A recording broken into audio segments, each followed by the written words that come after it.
Assalamualaikum warahmatullahi wabarakatuh. Salam, salam sejahtera untuk kita semua. Namo Buddhaya, salam kebajikan, rahayu, rahayu, rahayu. Tentunya pada sore hari ini ya, kami pasangan Surya Dinata, Wayang Siase bersama Alitian Dinata. Pertama, mengapresiasi sesuai dengan koordinasi kami mengundang media yang hadir pada hari ini. Tentunya bersama-sama kami ingin bagian dari pasangan calon di Kabupaten Badung menanggapi pernyataan, sekali lagi menanggapi pernyataan seorang figur yang karismatik di Badung yang kami juga sangat hormati tentang menyangkut program kami dalam visi dan misi yang ada 1 miliar per Banjar Adat. Nah, mohon maaf, ini memang perlu kami jelaskan tentang visi misi kami. Bagaimanapun kami ingin masyarakat Kramo Badung tentunya menilai sejauh mana ke depannya setelah tentunya kami diberi kepercayaan oleh masyarakat Badung menjadi bupati dan wakil bupati. Baik soal program bantuan 1 miliar per Banjar Adat tentunya oleh pasangan kami. Pertama kami menyampaikan apresiasi dan rasa terima kasih yang tinggi kepada tokoh karismatik Kabupaten Badung. Ya, sekali lagi tokoh karismatik yang kami simpatikan yang telah merespon program kerja kami berupa bantuan kepada Banjar Adat se-Kabupaten Badung sebesar 1 miliar per tahun anggaran. Respon ini sebagai indikasi rasa tanggung jawab beliau agar pemerintah Kabupaten Badung dapat dilanjutkan ke depan lebih baik lagi. Respon itu juga pertanda kepedulian beliau yang tinggi kepada pasangan calon Surya Dinata. Dalam tanggapan yang terekspos di media sosial, tokoh karismatik yang kami segani setidaknya menyampaikan 2 hal. Pertama, apakah boleh hibah 1 miliar berturut-turut? Nah, diikuti dengan kalimat melajah nak malu. Nah, yang kedua, apakah DPRD akan setuju dengan program ini? Nah, inilah yang intinya sekali lagi karena menyangkut visi misi kami ingin menjelaskan karena bagian dari apa langkah-langkah kami ke depan yang tentunya dicerna oleh masyarakat Kramo Badung. 1, pernyataan tersebut kurang lengkap. Beliau menyatakan tiap Banjar Adat akan mendapat hibah 1 miliar per tahun anggaran. Namun program kami tidak hanya Banjar Adat yang mendapat anggaran 1 miliar per tahun anggaran.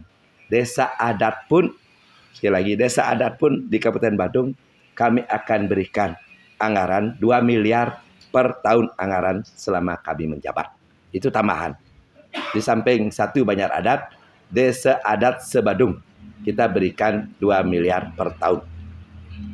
Nah, kedua, menyangkut hal tersebut didasari atas Peraturan Menteri Dalam Negeri Permendagri nomor 99 tahun 2019 tentang perubahan kelima atas Peraturan Menteri Dalam Negeri nomor 32 tahun 2011 tentang pedoman pemberian hibah dan bantuan sosial yang bersumber dari anggaran pendapatan dan belanja daerah.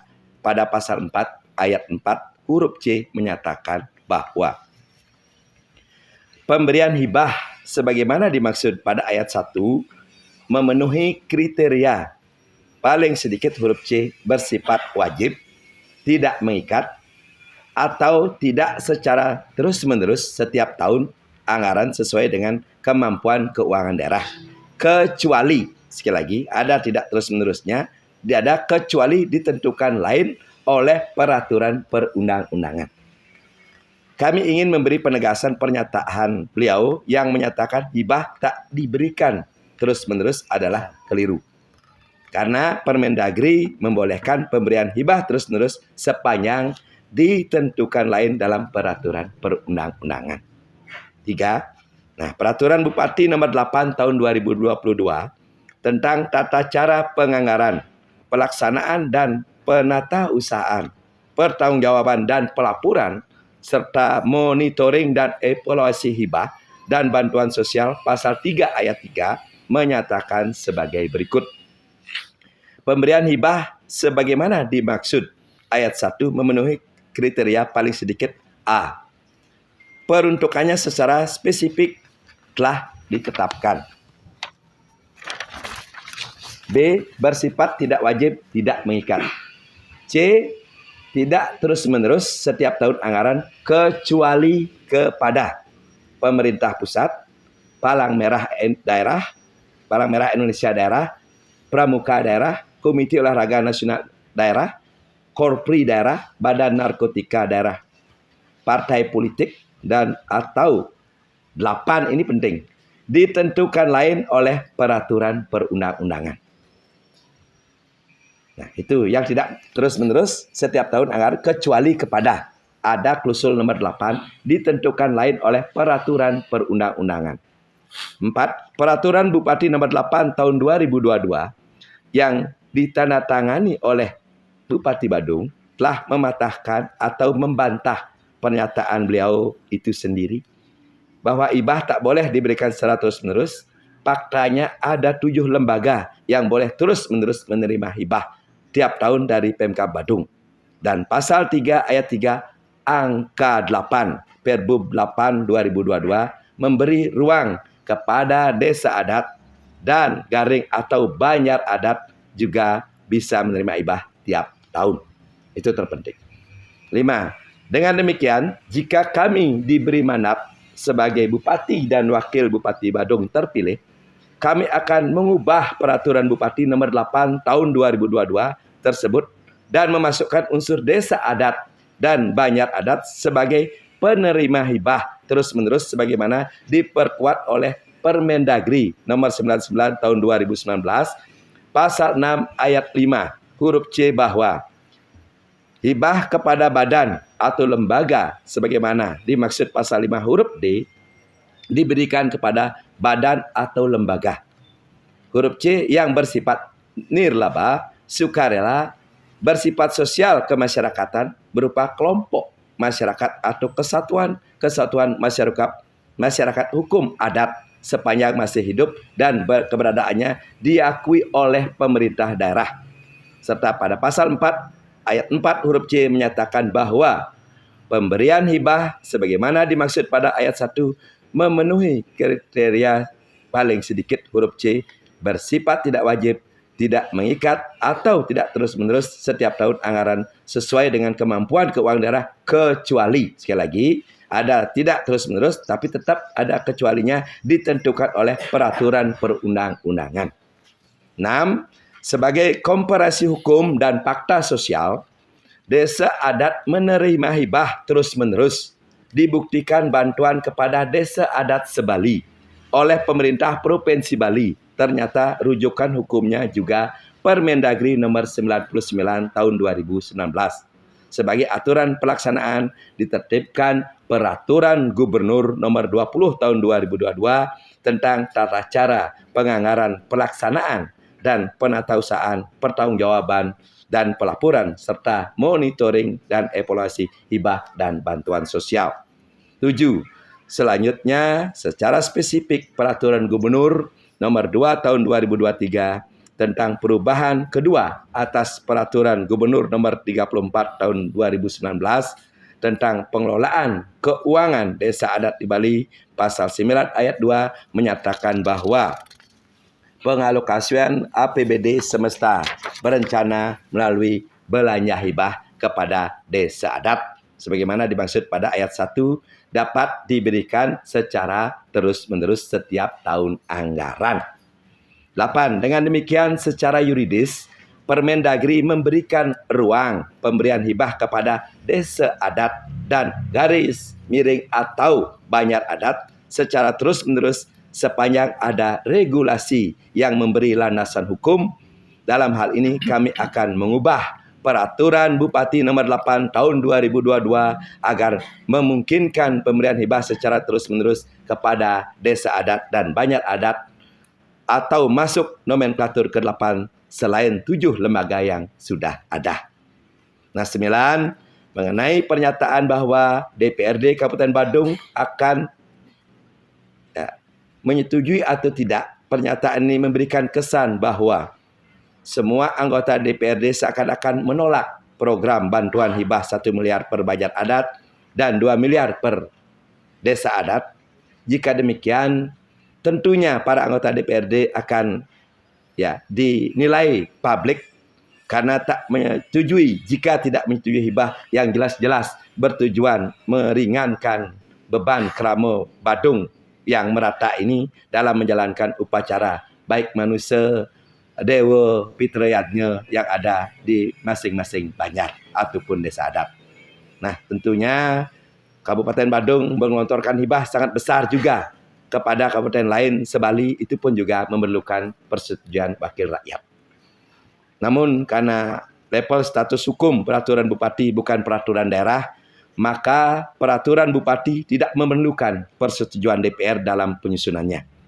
Permendagri nomor 120 tahun 2018 tentang perubahan atas Permendagri nomor 80 tahun 2015 tentang pembentukan produk hukum daerah pasal 19 ayat 1 menyatakan bahwa perencanaan penyusunan perkada dan peraturan DPR merupakan kewenangan yang disesuaikan dengan kebutuhan lembaga, komisi atau instansi masing-masing.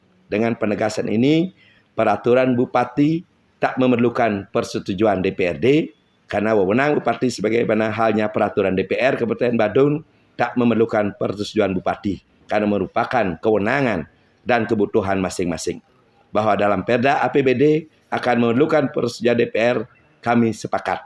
Namun karena landasan peraturan bupati telah amat jelas dan peruntukannya juga amat jelas, tentulah jika DPRD memperjuangkan aspirasi masyarakat Badung tak akan menghambat program ini.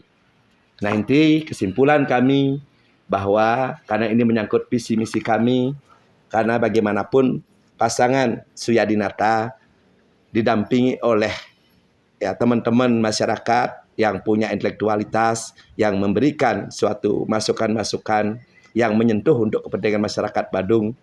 Kami akan konsisten. Pertama, jika kami dipercaya, diberikan kesempatan mengabdi di Kabupaten Badung, tentunya kami akan fokus dengan pendapatan asli daerah kami. Sekali lagi, pendapatan asli daerah yang terkandung di dalam APBD itu merupakan Perda APBD yang sudah real harus dilakukan dan dilaksanakan. Bukan Perda APBD itu bukan asumsi lagi yang bisa, mohon maaf, naik turun bisa dirubah setiap saat. Artinya, kami akan fokus peningkatan pendapat asli daerah yang sudah kami, jika diberi kepercayaan, grade kami 12 sampai 15 triliun. Bukan hanya semata-mata wacana. Kami akan mencari betul-betul solusi bagaimana caranya. Perpek bicara 12 sampai 15 triliun pendapatan asli daerah. Nah, jikalau pendapatan asli daerah sudah besar, ini adalah pendapatan kita sendiri di Badung. Apa yang kita tidak mampu perbuat untuk kepentingan masyarakat Badung dengan pendapatan yang begitu besar. Inilah perlu penghargaan terhadap Krama Badung secara prioritas, skala prioritas. Apalagi berbicara adat, seni, dan budaya yang menyangkut tentang bagaimana masyarakat menjalankan suatu apresiasi yang tinggi kepada alam ini yang menyebabkan pendapatan asli daerah dari sektor pariwisata itu begitu tinggi. Nah, sekali lagi kami hormati, kami apresiasi, jangankan figur sekelas tokoh yang cukup kami hormati, memberikan suatu masukan, saran. Kami bagian dari manusia yang tak luput dari kekeliruan. Kami masih perlu proses pembelajaran. Kami hormati pendapat masyarakat, apalagi tokoh-tokoh. Kami ingin sumbang saran, masukan tokoh-tokoh, siapapun yang ada di Badung, untuk bisa memberikan yang terbaik, yang lebih sempurna. kepada masyarakat Badung oleh pemimpin ke depan. Nah, mudah-mudahan kami diberikan kesempatan sekali lagi karena memang visi kami melalui bersama Wayan Siasa Alit Yandinata ini kita akan sejahtera, bahagia dan merata. Itu karena konsep kami seperti itu sehingga misi kami akan memberikan pemerataan kepada Krama Badung. Ini itu yang bisa kami sampaikan. Kurang lebih jika ada hal yang kurang berkenan, sekali lagi karena ini menyangkut visi misi sehingga agak serius karena kami dasarnya ada dasar hukum agar kami tidak keliru di dalam menjelaskan. Mungkin itu yang bisa yang sampaikan. Jika ada hal yang ingin juga dipertanyakan oleh media, kami beri kesempatan. Tapi sebelumnya kami tutup dengan Paramo Santi. Om Santi, Santi, Santi, Om.